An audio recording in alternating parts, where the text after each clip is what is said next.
He was named the top 10 best books of the year by Spirituality and Health magazine, and one of the best spiritual books of the year by Spirituality and Practice. Loch Kelly is an educator and psychotherapist and recognized leader in the field of meditation and mindfulness. He's also someone who works with neuroscientists at Yale, looking at how mindfulness and awareness practices can bring more peace and compassion into our daily lives. So let's bring on Loch Kelly onto the show. Loch, it is so great to have you on the show to share your gifts with the thriving launchers.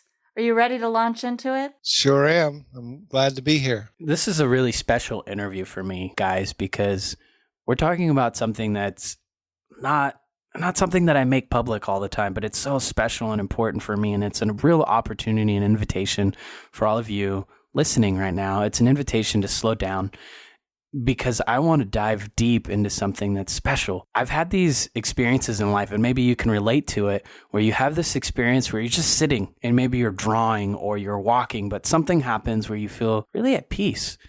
And nothing in your life has really shifted. You know, you still got the bills. Maybe you still have some friends or family members that are upset about something. You still have, quote unquote, the problems. They're still there, but somehow it feels like everything has evaporated and you're just here.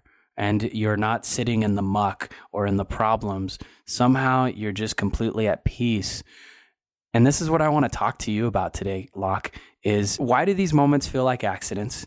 And then I want to go into the possibility that we can recreate, or that we can tap into this energy or this space, this being, that we can tap into it and come back, and it doesn't have to be an accident. Beautiful. Yeah. Thank you so much. Yes. I mean, I, like you, began having these kind of unintentional glimpses of this other dimension of consciousness that was so peaceful, so loving, and also wondered the same things. And in some ways, I've spent the last 30 years really curiously exploring, both going to many meditation teachers from wisdom traditions, studying in school, and lately even working with neuroscientists to really figure out what changes are happening when certain shifts happen. So that peace of mind is, my experience now is, it's actually the natural condition. It's our natural state, or what's called source of mind or nature of mind, or awake awareness, a dimension of our intelligence that's prior to thought, that once it's accessed includes thought. And eventually you actually, from there, while you have peace of mind, can use thought very creatively and be fully in your body while not getting caught up in either the chattering mind, distraction, or a sense of a small egoic sense of self that feels, fearful and worried. And this is an amazing dimension of our natural human consciousness that's really not on our map in the West so much. And certainly there aren't that many ways or instruction manuals into how to shift into it. Whenever I've gone into that space, and I'm sure a lot of people listening, I'm sure that you can relate to this, is that you go into this place that feels very peaceful, feels very wonderful, and then it just kind of disappears. And it totally miffs you. Like, why did it go away? I remember being in middle school, and riding the bus. I have this memory, Kamala, of being on the bus and feeling really at peace. And I'm like 12, 13 years old and going, man, this is like, I feel it. I feel this kind of opening in my mind. I just feel at peace. And then soon you got to school, didn't you? And then it changed everything. Usually this was leaving school. But what I'm trying to say is that at some point I would start feeling this sense of like, God, please don't let this feeling go away. I know it's going to go away because it's happened before. Please don't let it go away. And what's really striking to me is, this conversation can feel really esoteric right now. And yet with books like The Power of Now and Eckhart Tolle, this stuff is, we're not talking about something way out there. Oprah totally fell in love with Eckhart Tolle stuff. Jim Carrey fell in love with it. And this is what we're talking about today, is this presence, this being in the now. Yes. Yeah, so the possibility that I also had moments like that as children, and I think many of those listening must have had moments, and we pass right over them though if we discover them. I remember a time when I was young and would have moments like that, and I thought to myself this kind of funny thought. I thought, oh, this is what adults must talk about because this is so important. But but of course, that was thinking that was coming from that peace of mind because adults aren't talking about this. And but now the hope is that adults and children can talk about this, that we can not treat it like it's esoteric or as if it's only for the fortunate few or that it's only through grace or luck or through virtuoso practice of meditation after 30 years. It literally, my discovery and many wisdom traditions report that it is the natural dimension of consciousness. This kind of awake awareness is the fundamentally available to each of us. And it is actually, as each of us is discovered, not to even be a state that we're experiencing as if, oh, I'm this small thought-based self that's having this experience of peace of mind. The discovery that's amazing is, oh, I'm this peace of mind to which sometimes these contracted states appear. And that's the big shift is to kind of, use that hypothesis that what if it were that this is essentially my natural state and these other conditions are altered states where I walk around in an altered state and we can learn to kind of dehypnotize from the trance of the ego. There's so many things in our daily lives in this culture that are driving us away from really being in our bodies, being mindful and being aware of what's happening moment by moment, even sitting in front of a computer or, the different overstimulation of the senses that makes us kind of numb out. And I find that taking time to slow down and step away and breathe deeply and notice what's happening within my own body and within my own environment taps me back into those moments of awareness, what's actually happening right now in this moment. Now, that's one perspective. That's one way that has worked for me, that has worked for many people that I've worked with in the past. And I'd love to hear what are some ways that you encourage people to access more of themselves and more of the moment. Yes. So those are traditionally and initially often the best ways is to slow down, simplify, quiet, calm, focus, retreat, step away from movement in order to not be as caught up. But then the interesting thing is that even then you can really only get to kind of a peaceful ego if you're working from the kind of effortful attempt to quiet and calm and find this dimension of consciousness. The reason I think most people don't find this peace of mind that Luis was talking about and that you're talking about is that thought can't find it. The effortful personality that's looking for it can't remain as it is and get there. Our will can't make it happen. That it requires literally a different kind of awareness. That's not attention. That's not mental focus. That's not concentration. That's not even just the initial stopping or being aware of the moment. It almost requires as if we're living in a small storm cloud of our thoughts and emotions.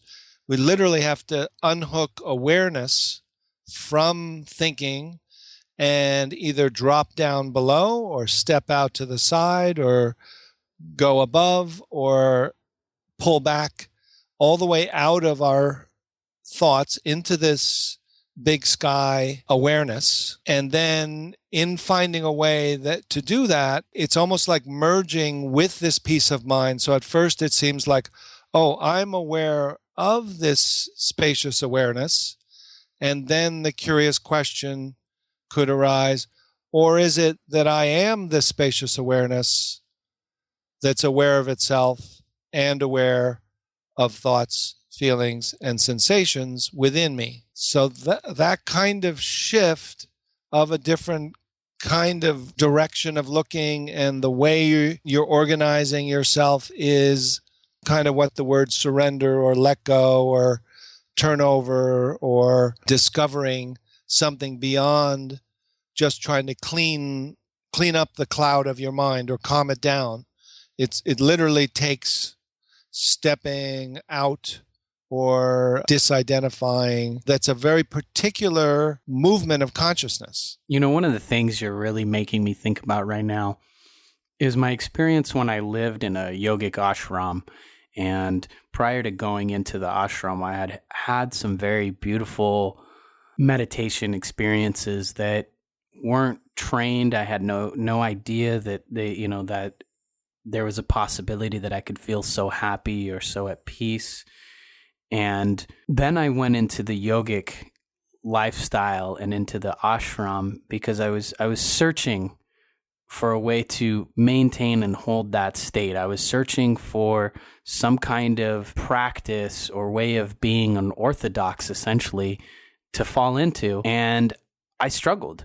I really struggled following the yogic lifestyle. And I found that the more that I went into the regimens and the belief systems, the more that I actually struggled to feel at peace. I had this sense, okay, if I wake up at 5 a.m. every morning and I meditate for 1 hour and I do yoga exactly the way that they tell me, and I breathe the exact way that they tell me, and I eat the way that they tell me, then I'll finally feel at peace and it'll all be worth it. And then I actually started to feel like I was almost like torturing myself and actually cutting off some of my natural inclinations. I wanted to have a relationship. I wanted to explore life in different ways, but I thought that by holding myself back that I would be happier. Now, this isn't to say that for everyone this was the experience. For some people, it is the perfect way for them to be. But I've found that regardless of who it's for, what you're talking about that really strikes for me anyways, is that the more that I tried to control and have this experience, the farther it felt for me. Yes. Beautiful. I think that's right. I think that's your story is a very dramatic one. And there's other subtler versions of that point to that it's not about the effort, and it's particularly not about the efforter. So it's not about the seeker.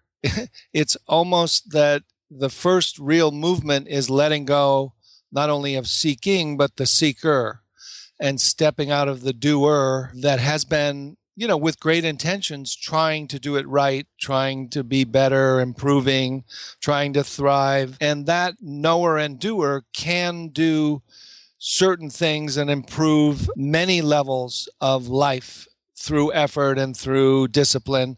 But this particular dimension of consciousness that we're talking about, it doesn't apply here.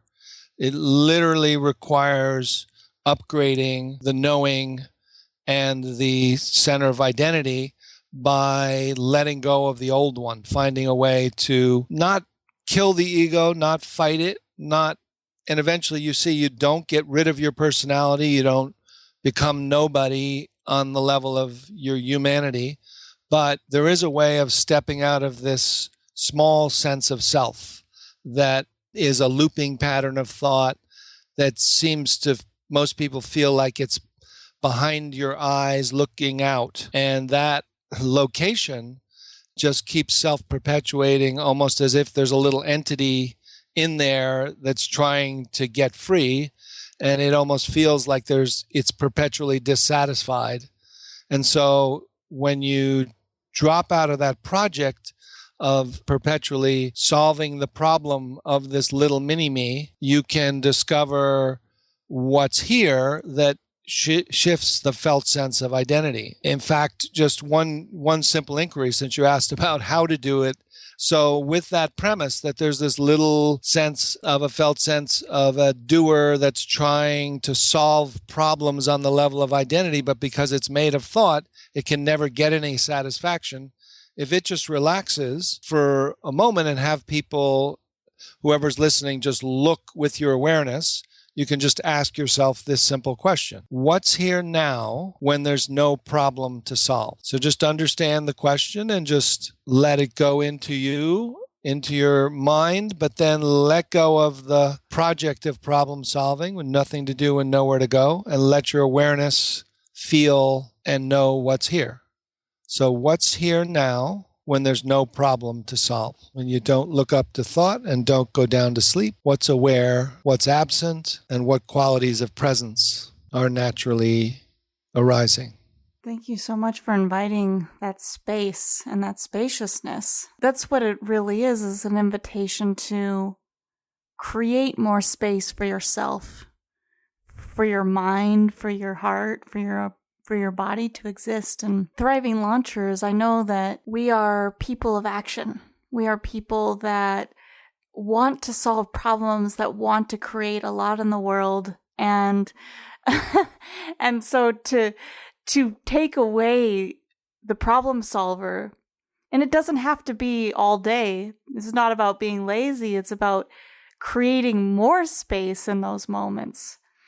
And even if it's just 5 minutes, wouldn't you agree, Loch, just to take 5 minutes to ask that question? Yes, and what the paradox of this, which is really what this is all about, it's that in order to be able to be more interconnected and to be thriving and to be in the flow, you almost have to let go of this other part of you that's self-sabotaging.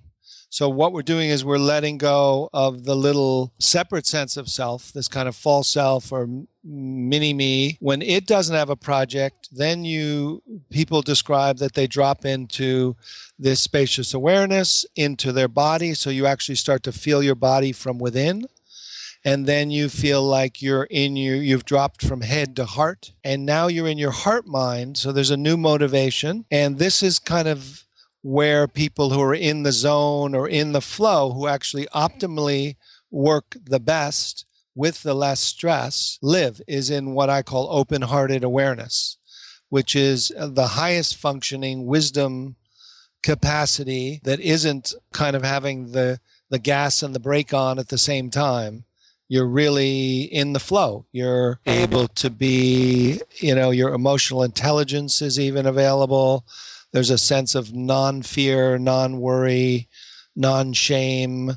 And then you can kind of create and relate from here as well as anywhere. And that's the trick, isn't it? To create more, to be able to work with ease, to work with peace, to work as a holistic being rather than with just operating from maybe our heads or the problem solver or these limited aspects of ourselves.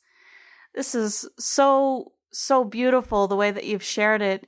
Are there any tips or practical things that we can incorporate? I know you gave us that beautiful gift of that question, but something else that we can incorporate into our daily lives to help practice and embody this more? Well, certainly people are welcome to kind of constructed and kind of reverse engineered a lot of these advanced practices from wisdom traditions and broke them down into contemporary kind of step-by-step series of shifts out of the current consciousness into this open-hearted flow.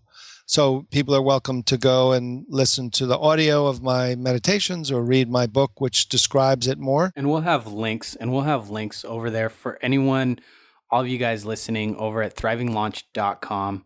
We'll have links for everything that you need from today's episode, extra resources, and everything so you can get in touch and connect with Loch Kelly as well. Go ahead and continue, though. Yeah, so one, besides that problem solver, so another one, just a simple shift would be literally to see whether your awareness, which tends to be hooked up to thoughts behind your eyes, what would it be like if you just did a simple shift from head to heart? So just simply, even not knowing how to do it or what it might be like to do it, just unhook awareness from thinking and have the awareness know directly your breath from your nostril, and then have your awareness drop and know your jaw directly from within your jaw and your smile, and then have your awareness drop and know your throat directly from within your throat, and then have this awareness, which is the location of knowing, continue to drop below your neck into your heart space, into your upper body, and just feel as if you've shifted down. So now you're actually knowing and feeling from this kind of open-hearted, spacious, embodied, soft, and wise place where you have the potential to know. If you needed to know information, you could, but you could also just remain at home in your heart and kind of have information from the office in your head come to you by Wi-Fi. So you just rest, and from here you're able to respond. This is a really beautiful, beautiful practice that you're talking about, and it's so simple. And one of the things that I really enjoy saying and thinking about is simplicity is a sign of mastery. So it's not complicated, it's simple. And yet it's one of the best ways to master, to be in this state or in this space that we're talking about that is very peaceful and blissful. One of the things, too, that I want to mention for all of you listening is that they've actually done studies on this when people actually just take their attention from their thoughts and take their attention over to their heart and into their breathing. And what actually happens, what they've done over at the Heart Math Institute, and they do a lot of research on things like this, is that they found that your brain is operating at certain megahertz, your heart is operating at a different kind of wave. And what happens is actually your brain waves will actually slow down and match that of the heart. And then what actually happens to the whole nervous system and the whole body is it relaxes and it slows down. And what we know is that a relaxed state is actually the most powerful state. So, bringing this into martial arts, I know as a wrestler and martial artist that the more that I can be relaxed during competition, the better that I will be at responding and having access to quickly respond or react or respond. But that comes from actually slowing down and focusing on the breath more. And there's a certain kind of space that you need to enter. It's a very beautiful state. In all practices, physical practices, they talk about this, from yoga to sword fighting. This is a very beautiful practice to do so that we can have a better response to life. And I just want to thank you for the practice, for the exercises, for the conversation. Loch, Kelly, it's been a real pleasure to have you here on the Thriving Launch show.